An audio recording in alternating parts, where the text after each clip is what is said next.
France 24, LCP, Public Sénat présente.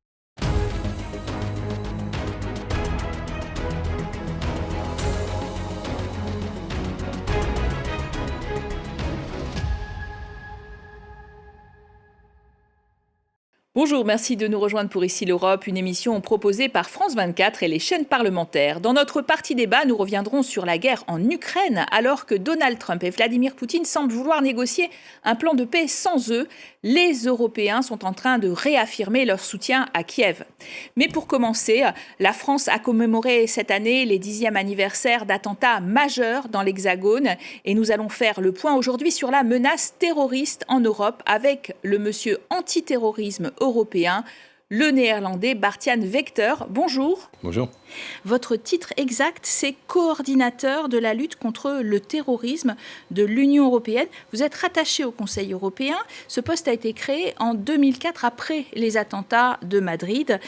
Vous étiez d'ailleurs présent aux commémorations des terribles attentats de Saint-Denis, de Paris, donc du Bataclan aussi. 130 personnes qui ont perdu la vie, dont l'un de nos collègues qui travaillait à quelques mètres d'ici en régie, Mathieu Hoche. La même année maudite commençait par une attaque contre les journalistes de Charlie Hebdo, puis contre l'hypercachère de la porte de Vincennes. Pourquoi la France était à ce point dans l'œil du cyclone il y a 10 ans ? Tout d'abord, j'ai effectivement assisté à ces commémorations, moment très émouvant, je dirais, et impressionnant d'entendre des témoignages et de voir aussi les survivants de ces attentats horribles qui ont choqué la France, mais aussi toute l'Europe, je dirais. Moi, pourquoi la France a été visée ? Moi, je vois la France comme un pays exemplaire en termes de libre expression, une société multiculturelle dont on est fier, dont les Français sont fiers. Et je crois que la France représente, pour vrai dire, représente toutes les valeurs de la société européenne. Donc, du coup, c'est tout ce que visent les djihadistes. On a vu ça dans plusieurs pays européens. Qu'est-ce qui a changé d'ailleurs dans la lutte antiterroriste depuis 10 ans ? Est-ce que l'Europe a tiré toutes les leçons de ces attaques ? Les attentats à Paris, dramatiques qu'elles sont, ont été un tournant historique dans la lutte contre le terrorisme. Pourquoi ? Parce qu'on s'est rendu compte qu'il fallait mieux s'organiser au niveau européen, qu'il fallait penser au-delà du niveau national en termes de lutte contre le terrorisme. Les terroristes, dans le cas, ont profité de la libre circulation en Europe. Donc il faut reconnaître qu'il faut savoir tracer, détecter les gens qui circulent en Europe, qui proviennent dehors de l'Europe ou qui parfois habitent en Europe et qui présentent des risques de sécurité. Donc ce qu'on a fait, on a renforcé nos frontières extérieures, on a établi des banques de données, des bases de données interopérables, justement qui permettent nos services dans tous les pays européens de coordonner les informations, de se partager ce genre d'informations sur les personnes qui entrent, qui sont dans l'Europe, etc. Deuxièmement, on a aussi renforcé la coopération policière et de justice. Donc on a Europol, on a Eurojust, qui sont deux agences impliquées dans le domaine, et on a fait en sorte qu'on a renforcé leur rôle. D'ailleurs, après les attentats, tout de suite a été créé un centre de lutte contre le terrorisme auprès de Europol, et dans ce contexte, immédiatement a été créée une task force sous le nom de Fraternité franco-belge, qui s'est mis à détecter, à faire les enquêtes nécessaires dans le contexte de ces attentats. Pour conclure, l'Europe s'est mieux organisée de façon stratégique, c'est-à-dire voir le futur et à prendre en considération les menaces futures qui viennent vers nous.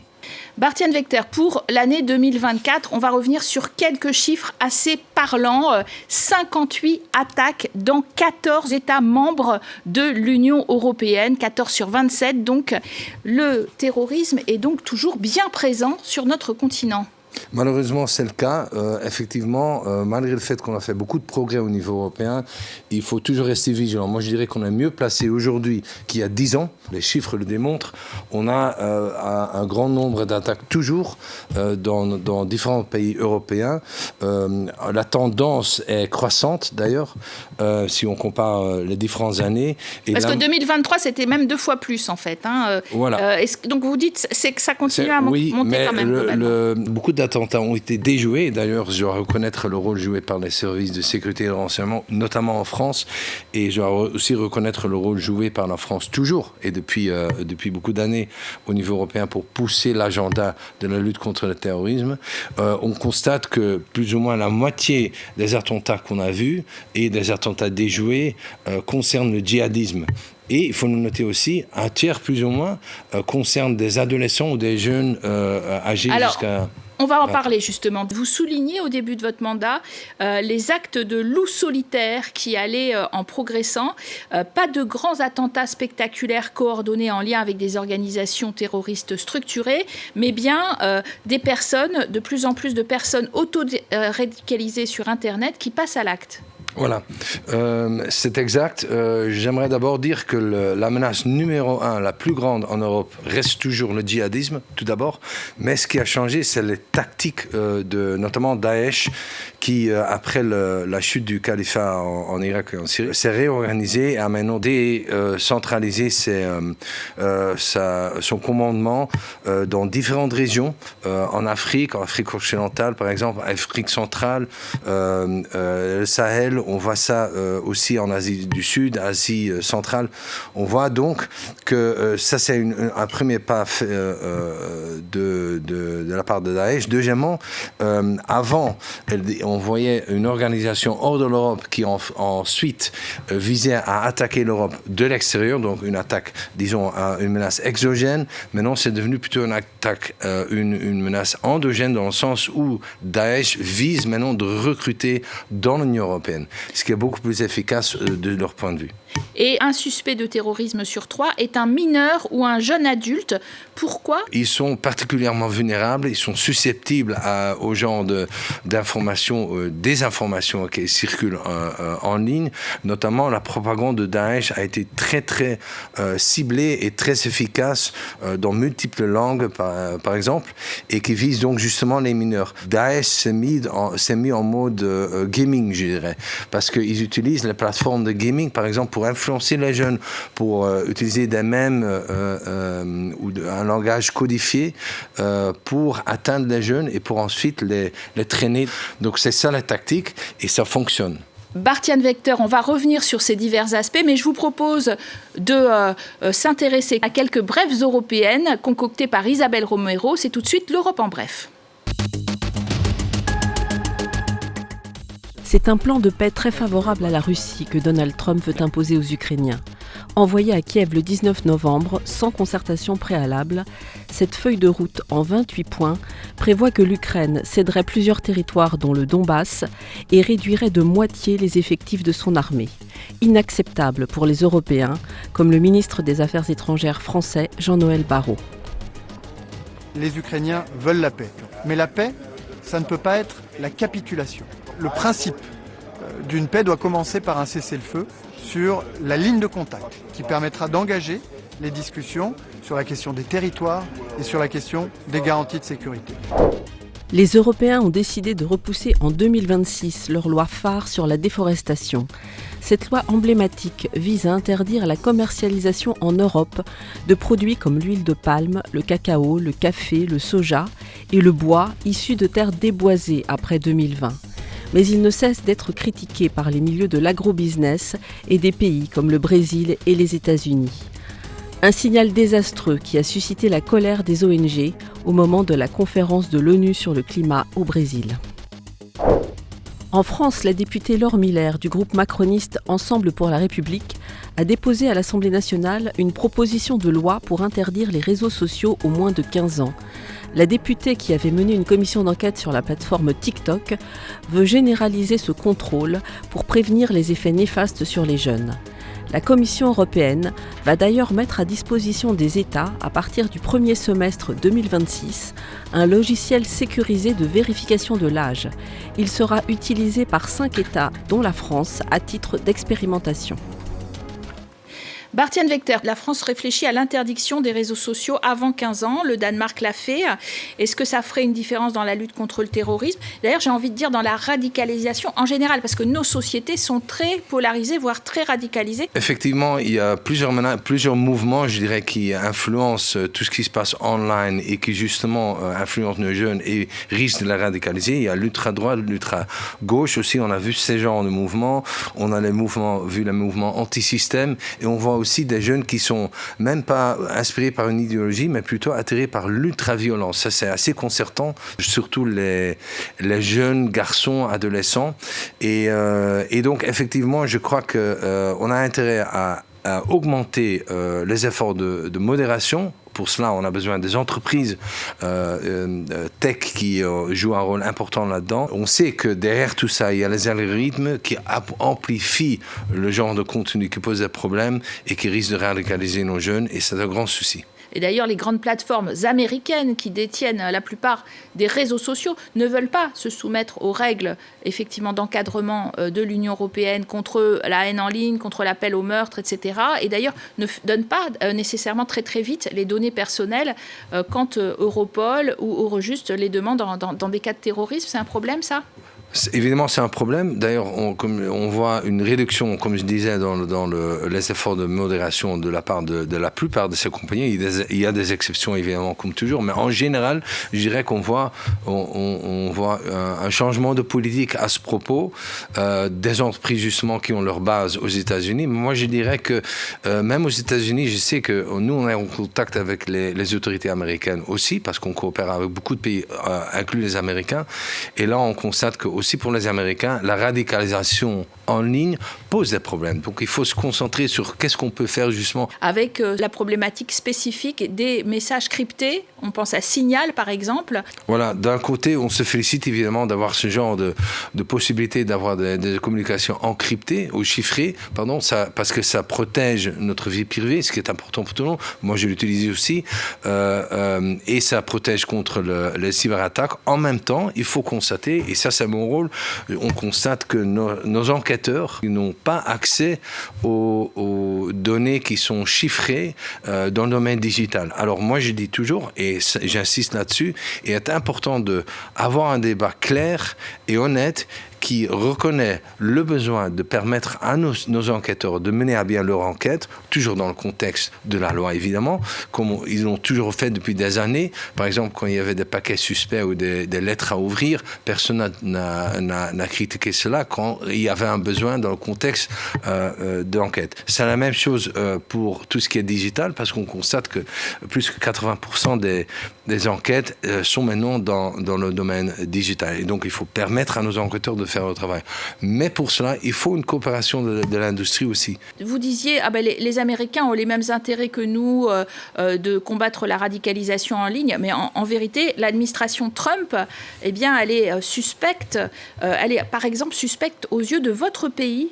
Les Pays-Bas, Bart-Jan Vechter, les services secrets prennent leur distance avec la CIA et la NSA. Ils craignent des fuites et une utilisation partisane des données partagées avec l'administration Trump, disent-ils. Tout d'abord, je suis européen, je suis là pour représenter l'Union européenne. Je suis conscient de ce débat. Ce qu'il faut bien avoir clair, c'est que tout ce qui touche au renseignement, à la collection de renseignements, au partage des renseignements, etc., c'est une compétence exclusive des États membres. C'est logique, parce que ça touche à la sécurité nationale. Donc, ce n'est pas à moi ni à l'Union européenne de juger comment se partagent ou non les États membres les données ou les renseignements. Donc, ce qui est important pour ma part, c'est que il faut toujours reconnaître que la coopération avec tous les pays qui sont tous impliqués d'ailleurs par le terrorisme ou touchés plutôt, il faut continuer la coopération parce qu'on a besoin l'un de l'autre. C'est un phénomène transfrontalier. On ne peut pas se permettre de ne pas avoir une coopération étroite avec le plus de pays possible. Et d'ailleurs, c'est pourquoi je voyage beaucoup dans d'autres pays aussi. Alors justement, parlons de l'Afrique un peu. Le terrorisme islamique est protéiforme, mais toujours bien présent. Quels sont les foyers à surveiller particulièrement en Afrique. Est-ce que l'Europe peut encore s'impliquer pour que cette menace terroriste en Afrique ne fasse pas école, alors qu'on voit bien que l'armée française a dû mettre fin à sa présence permanente, par exemple, en Afrique de l'Ouest, et qu'elle n'est plus en pôle position pour mener des opérations extérieures avec l'appui des Européens? Voilà, l'Afrique, effectivement, on a une coopération d'ailleurs avec beaucoup de pays en Afrique, et je parle souvent avec des interlocuteurs africains pour bien comprendre les défis auxquels ils doivent faire face, parce que par exemple les pays en Afrique occidentale ont besoin de nous aussi, de notre soutien, de nos expériences pour lutter contre le terrorisme, parce qu'on sait que le terrorisme est présent dans différentes régions comme le Sahel par exemple, que vous avez évoqué. C'est une région qui nous préoccupe. Là aussi, il faut voir comment on peut s'engager vis-à-vis de ces pays d'une façon à ce qu'on puisse gérer la menace terroriste et pousser contre, parce que finalement tout ce qui se passe hors de nos frontières va à un certain moment risque aussi de toucher à notre sécurité intérieure. C'est une motivation importante, c'est pas la seule, mais c'est une motivation importante pour l'Europe de voir comment elle pourra s'engager dans le futur dans ces pays-là. D'ailleurs, en matière de terrorisme extérieur, l'organisation d'État islamique a été défaite en 2019, vous l'avez souligné, mais depuis, la Syrie a subi des changements majeurs et surtout, la guerre à Gaza a bien entendu exacerbé les tensions au Moyen-Orient et en Europe. Est-ce qu'on est en train d'importer ces conflits aussi? Est-ce qu'il y a un risque terroriste majeur? Chaque situation de conflit ou d'instabilité internationale donne des opportunités, je dirais, aux terroristes, aux groupes terroristes pour amplifier leur message. C'est ce qu'on a vu d'ailleurs dans le contexte du conflit au Gaza.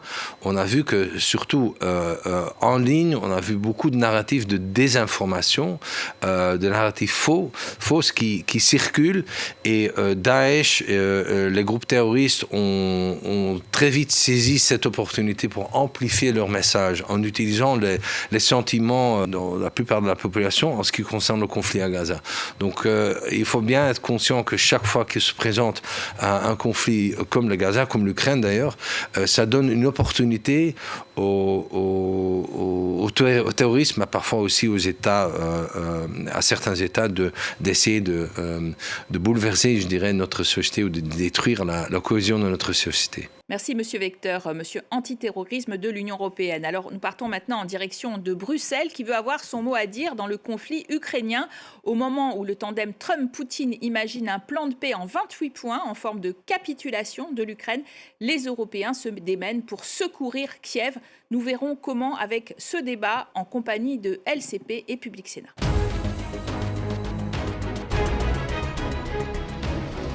Bienvenue à Bruxelles pour notre débat au Parlement européen. Loin des yeux, loin du cœur, a-t-on coutume de dire. Mais est-ce vrai pour l'Ukraine après près de 4 ans de guerre? Les Européens ont engagé des discussions difficiles sur leur soutien à ce pays.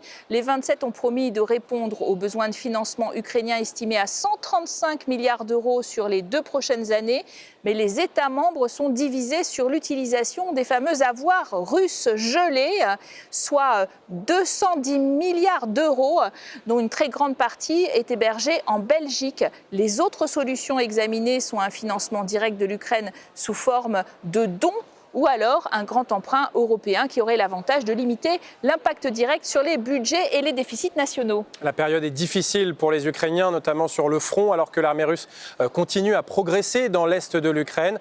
Dans ce contexte, Volodymyr Zelensky est venu à Paris signer un accord sur le futur achat par Kiev de 100 avions de combat français, les Rafale. Le président ukrainien entendait aussi redorer l'image de son gouvernement, fragilisé par une affaire de corruption. Les proches de Volodymyr Zelensky sont accusés d'avoir détourné 86 millions d'euros dans le secteur de l'énergie. Pour en parler, 3 eurodéputés aujourd'hui. Elio Di Rupo, bonjour. Bonjour. Ancien Premier ministre belge, désormais eurodéputé des socialistes, social-démocrates, plus exactement Radan Kadef, bonjour. Bonjour. Eurodéputé de Bulgarie du groupe du Parti populaire européen à la droite de l'hémicycle. Et puis en duplex, depuis la Roumanie, vous êtes avec nous, Georg Piperea, de la droite très souverainiste OR, Alliance pour l'unité des Roumains au Parlement européen. Vous siégez donc dans le groupe des conservateurs et réformistes européens. Alors Elio Di Rupo, je commence par vous. Cette volonté de l'Ukraine de commander des avions de combat européens par centaines, on parle des Rafales français, on peut aussi parler des avions suédois, les Gripen. Est-ce que cela montre finalement que l'avenir de l'Ukraine dépend en grande partie de l'industrie de défense européenne, notamment depuis le désengagement de Donald Trump? Alors, pour les Européens, il est clair que Poutine ne peut pas gagner. On peut discuter à perte de vue si on avait pu éviter la guerre ou pas. Moi, je pense qu'on aurait pu, mais c'est trop tard. Poutine est là. Deux, nous avons aux États-Unis un président, enfin, je ne découvre pas la couronne, qui est fantasque et qui est en train de négocier directement avec Poutine, avec des envoyés spéciaux dont on ne sait pas ce qu'ils se disent, et l'Europe n'est pas du tout associée à ces négociations. Dès lors, la guerre est à nos frontières, la guerre est là, donc l'Europe ne peut pas faire autrement que de s'impliquer. Et comment fait-elle? Avec des moyens financiers. D'ailleurs, si on regarde les montants financiers, avec l'Union en tant que telle et les États membres, on est à 187 milliards d'euros attribués à l'Ukraine. Et on doit continuer, mais en même temps, on doit rétablir les stocks militaires dans les États membres, dans les pays. Et puis, il y a cette nouvelle donnée avec les drones et toutes les nouvelles technologies. Donc, on a un effort considérable à faire. Mais je vais vous parler cash. Moi, je suis totalement contre que ces montants financiers considérables aillent essentiellement à des produits de défense américaine. Je pense que les choses étant ce qu'elles sont, il faut utiliser cet argent pour d'abord les entreprises européennes, que ce soit en innovation, que ce soit en production, avec bien entendu une petite part hors Europe, parce qu'on ne sait pas faire autrement, mais essentiellement comme levier économique et de l'emploi à l'interne de l'Union européenne. Alors, Monsieur Piperea, votre parti de droite souverainiste, donc ECR, est parfois hostile justement au soutien à l'Ukraine, parfois, c'est le cas des mélonistes, plutôt pour, mais vous conviendrez quand même que quand on arme l'Ukraine, on assure la sécurité de ses voisins de l'Union européenne, notamment de votre pays, la Roumanie. Si on doit armer l'Ukraine pour cette guerre, je préférerais avoir une aide européenne et des armements européens qui est fabriqué en Europe que fabriqué en Amérique. Mais le problème est que maintenant, on ne peut pas parler de Rafale ou de Gripen parce que le délai de livraison de cet avion de lutte, c'est quelques fois ou même 5 années. Donc, on ne parle pas de l'Ukraine dans cette guerre, mais peut-être dans une autre guerre qui veut être peut-être, je ne sais pas, dans une délai de 5 années. Donc, la France n'est pas en mesure de livrer les 100 avions pour l'Ukraine maintenant. Ça, c'est un problème. Effectivement, il faudra attendre plusieurs années. Alors, en tout cas, les Ukrainiens espèrent un sursaut immédiat des Européens après 4 ans de guerre. Écoutons le plaidoyer d'une ONG ukrainienne.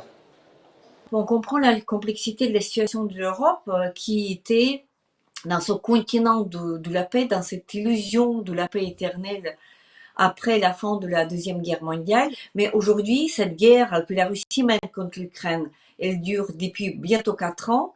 Et on est convaincu que 4 ans, c'est déjà beaucoup, c'est déjà un long terme, que c'est le temps suffisant pour que l'Europe prenne conscience, en fait, que la guerre, elle se déroule en Europe. Elle se déroule à quelques heures de route, en fait, de pays européens. Et donc aujourd'hui, malheureusement, l'Ukraine, c'est ce laboratoire de la guerre, mais aussi laboratoire de la sécurité. Pour nous, mais aussi pour l'Europe. Donc c'est le moment où, justement, en se mettant ensemble, on peut justement s'assurer notre propre sécurité. Monsieur Kadef, vous ressentez, vous, vu de Bulgarie, une forme de désengagement, de fatigue peut-être de l'Ukraine, et puis aussi une naïveté sur les nécessités de s'armer en Europe? Non, je ne disais pas qu'on sent une fatigue, on sent un conflit entre les intérêts de Bulgarie, les intérêts de sécurité nationale bulgare, et puis de la sécurité européenne plus générale, et la propagande russe. C'est pas la fatigue, c'est une lutte politique. Et ici, je dirais que ce qui se passe avec les Rafales, par exemple en France, c'est très très important. Et ce n'est pas parce que les Rafales vont venir demain, évidemment pas, mais parce que ça montre que pour la France, la coopération avec l'Ukraine, c'est une question stratégique prioritaire. Et cette deal avec les Rafales, mais aussi la coopération avec les drones, etc., ça montre que cette coopération, cette priorité nationale de la sécurité de la France restera même après le mandat de Macron. C'est quelque chose de très, très important à comprendre. Alors l'Ukraine commande des armes européennes, mais avec quel argent pourra-t-elle les acheter alors que le gouvernement ukrainien, à cause de l'effort de guerre, pourrait être à court de liquidités dans le début de l'année prochaine? L'Union européenne s'est engagée à répondre aux besoins de financement ukrainiens qui est estimé à 135 milliards d'euros sur les 2 prochaines années. Mais il y a une division, Elio Di Rupo, au sein des 27, notamment sur l'utilisation des avoirs russes gelés à hauteur de 210 milliards d'euros. Est-ce que vous êtes d'accord avec le gouvernement belge qui s'oppose à l'utilisation de ces avoirs russes gelés qui sont hébergés en Belgique? Alors, primo, quand on parle de l'Union européenne, de qui parle-t-on? Est-ce que c'est la Commission? Est-ce que c'est le Conseil européen, voire le Parlement? Je sais que la Commission parle beaucoup, fait des propositions, mais cet avoir important, il faut considérer que nous ne savons pas comment la guerre en Ukraine va se terminer. Nous ne savons pas où sera la Russie dans 3 ans, dans 5 ans, dans 10 ans. Et si la Russie se retournait contre un pays, un État membre, en disant « vous avez volé notre argent » et qu'il y a un procès avec, un arbitrage et que l'État membre soit condamné à rembourser, pour un pays comme le mien, c'est la catastrophe à l'état pur. Donc la solution, elle est simple théoriquement. Au sein du Conseil européen, les 27 à l'unanimité prennent un accord qui est de partager le risque. Je pense qu'on ne parviendra pas. On voit Orban, qui est à la fois l'ami de Trump, l'ami de Poutine, mais alors on fait ce qu'on appelle un accord intergouvernemental avec 25 pays, mais on signe qu'on partage le risque. À partir de ce moment-là, le gouvernement belge, très légitimement, peut dire qu'il y a une contribution à l'Union européenne et à l'Ukraine. Mais il ne faut pas sous-estimer, parce qu'il y a quand même l'histoire, il ne faut pas sous-estimer les risques demain, et demain, on ne sait pas ce qu'il sera. Alors justement, Monsieur Pipéreas, votre parti est un peu sceptique sur l'Ukraine, parti très souverainiste. Est-ce qu'il faut partager le risque? Il faut piocher dans les avoirs russes? Au premier lieu, on doit s'assurer que cette utilisation de l'argent russe est légale. Il ne s'agit pas ici de la propagande russe ou des intérêts russes. Il s'agit ici de la stabilité du système international de paiement qui se base sur l'euro. Cette société belgienne qui s'appelle Euroclear a déjà menacé l'Union européenne, c'est-à-dire spécialement la Commission européenne, avec un procès en justice pour l'utilisation illégale de cet argent. Parce que, je répète, il ne s'agit pas des Russes. Il s'agit de la stabilité du système de paiement qui est international. Il s'agit aussi d'un système international qui doit être gardé. Même avec le risque de, je ne sais pas, de poser quelques questions d'aide pour la propagande de Russie. Parce que c'est plus important d'avoir cette stabilité internationale qu'avoir je ne sais pas, une faute de gestion de la part de l'Union européenne. Alors il y a un débat juridique sur l'utilisation de ces avoirs russes, mais Radan Kanev, les autres options pour financer l'Ukraine dans les 2 prochaines années, c'est soit un emprunt européen, soit un don direct des États membres à l'Ukraine. Mais est-ce que les opinions publiques sont prêtes à s'endetter pour financer directement l'Ukraine? Évidemment, ça ne sera pas facile, on le voit, mais c'est parce que j'ai dit que cette relation maintenant de la France avec l'Ukraine, c'est très important, parce que je suis sûr qu'en fait, dans l'Europe, il y a une grande majorité de gouvernements qui vont soutenir l'Ukraine. Et c'est certainement la Pologne, les Nordiques, les Baltes, alors le front du Nord-Est. Pour ces pays-là, le soutien de l'Ukraine, la défense de l'Ukraine, c'est une question très prioritaire de sécurité nationale. Puis mon pays, la Bulgarie, et le pays du collègue, la Roumanie, sont aussi dans un danger assez grave si on aura le scénario de capitulation de l'Ukraine. Et puis on sait bien que si l'Ukraine perd la guerre, ça sera une question, pas des années, mais des semaines ou des mois, qu'il y aura une provocation contre la Moldavie, ce qui est déjà un problème pour la Roumanie, très dramatique, disons.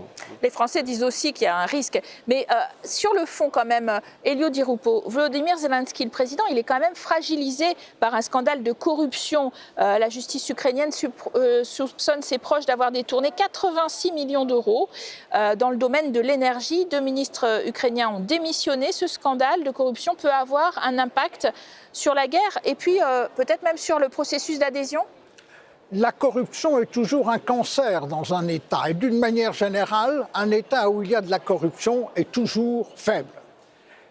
Dans ce malheur, il faut reconnaître que le système judiciaire des enquêtes en Ukraine semble fonctionner. Et il faut s'en réjouir. Mais de toute évidence, quand on parle d'intégration à l'Union, etc., c'est impossible tant qu'on n'est pas certain que les dirigeants ne sont pas, de quelque manière que ce soit, corrompus. Mais est-ce que ça risque de faire tomber Volodymyr Zelensky?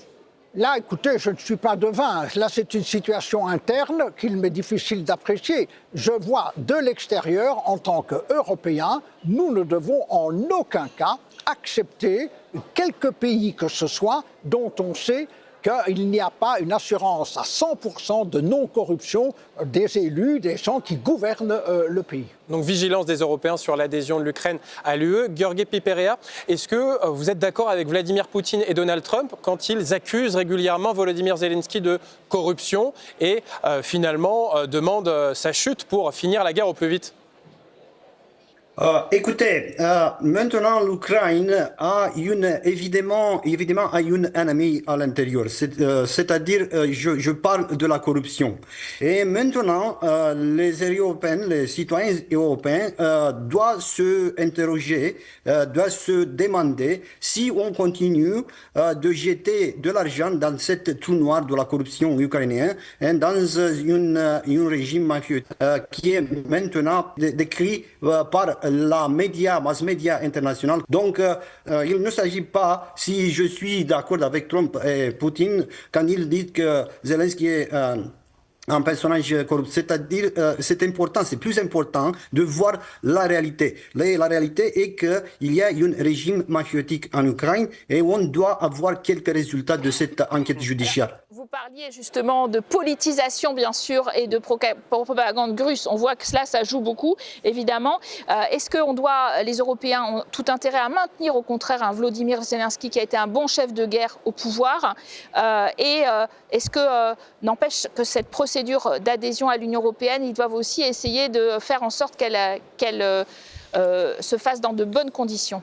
Savez, c'est très important de comprendre quelque chose, qu'il y a un discours très fort, plutôt populiste, mais aussi des partis démocratiques, qui a une fixation sur la figure de Vladimir Zelensky.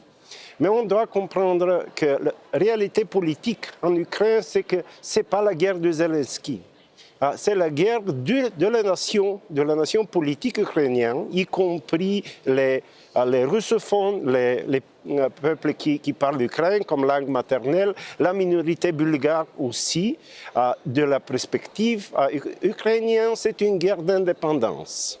De la perspective du Kremlin, c'est une guerre de restauration de l'Empire. Et c'est ça le problème, c'est la raison que la paix est si difficile, parce que les positions sont très différentes. Mais ce n'est pas la guerre de Zelensky, pas du tout. Et merci. Merci à tous d'avoir très bien illustré ce débat qui est encore très virulent en Europe. Nous suivons ce dossier ukrainien en votre compagnie sur nos chaînes. Très bonne suite des programmes sur nos antennes.